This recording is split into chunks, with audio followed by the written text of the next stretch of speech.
Good morning mga kaugnat. Adlaw nga Lunes karon. Brisk walking na pudta mga kaugnat. Gikan ta sa ato ang pag simple nga mga stretching. Katong gitudlo na ko gahapon. Oh man, brisk walking. So moro gid ang ako ang ginabuhat batag adlaw. Brisk walking. So kabayan sa jogging mga kaugnat, no? Kung asa ka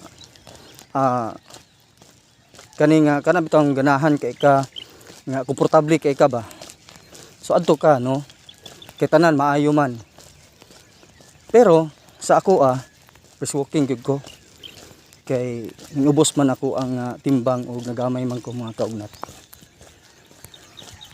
Then labi na tong mga mga senior, no, brisk walking or walking. Ang walking, hinahinay man na siya nga lakaw. Nga normal lang ba? Ang brisk walking, kuan ko na siya, paspas nga ang imo ang pag-walk or pag-hike nimo. Then ang posture pod, ang iyang posisyon niya dapat naa sa kining good posture pud ka. Naka-breast up. Dayon naka-swing ang imo ang arm pod. No, dili ingon nga kini nga mura lang ka og gisugo og palit og suka ba, no? Dapat kana bang astig kayo ang imong barog. Good posture mga kaugnat, no, kay kani mag good pod nga brisk walking or walking, magsige kay nani makasapyot pud lubot. So dapat breast up or igwad ang imo ang sampot, no, para dili kuan, di masapyot ang imong lubot mga kaugnat. Then ilabi na tong sa edad 40 pataas, no, suggest lang nako ninyo brisk walking ta, no. Katong mga batan-on siyempre mga baskog pa man gyud kay na sila, so yung agi man pudtaan na jog, no, kinahanglan man labi na tong mga athlete pahangin man gyud na kay ang jogging para maguna sa cardio sa heart. Dinaapoy mga senior nga mag-jog pod sila, so ilaa po ng choice, no. Pero katong mga bugat nagtimbang, suggest lang gyud nako kay ang base ako ang experience gyud kuan kaning nagamay gyud ko aning brisk walking. Tingala gani sila nga naniwang daw kuno ko, no. So epektibo niwang ta pero baskog ba kaugnat. Then dapat pod sa ato mga pagkaon, no, bantayanan po na itong mga pagkaon mga kaugnat. Total tanan labi na tong mga mahilig sa mga lechon, no, tanan natilawan naman gina ninyo. So mag bagong lifestyle na punta para preparation sa tuwang pag senior pod para baskog gyapon ta mga kaugnat. Then sa kuan pod gihangyo pod nako nga katong nang gibisyo, no, kung mas maayo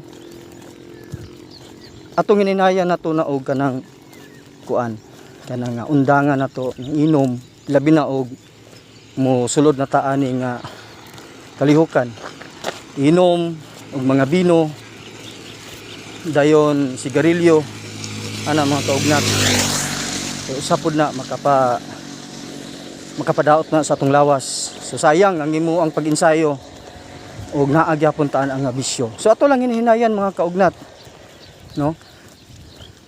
Then ako gyud pagtungtong nako 40, okay, 42 naman ko, nag-usab gyud ko.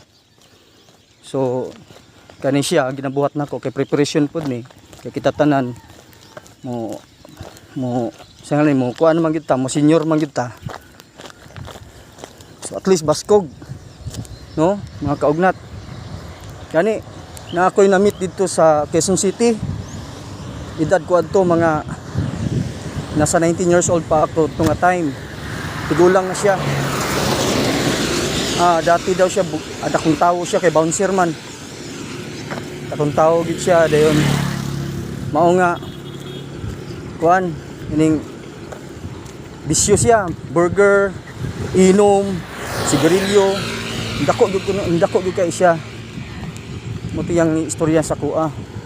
Edad siya mga adto nga time murag 72 man siguro siya adto, gabaras pa.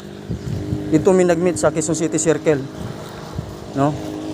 Gabaras pa siya. So usapod na sa ako ang kuan nga inspirasyon nga anang mga idara kusgan gyapon ta mga kaugnat. So walay posible, disiplina lang gyud sa kaugalingon mga kaugnat. So mo ni ako ang kable adto mo. So tanan maayo. No?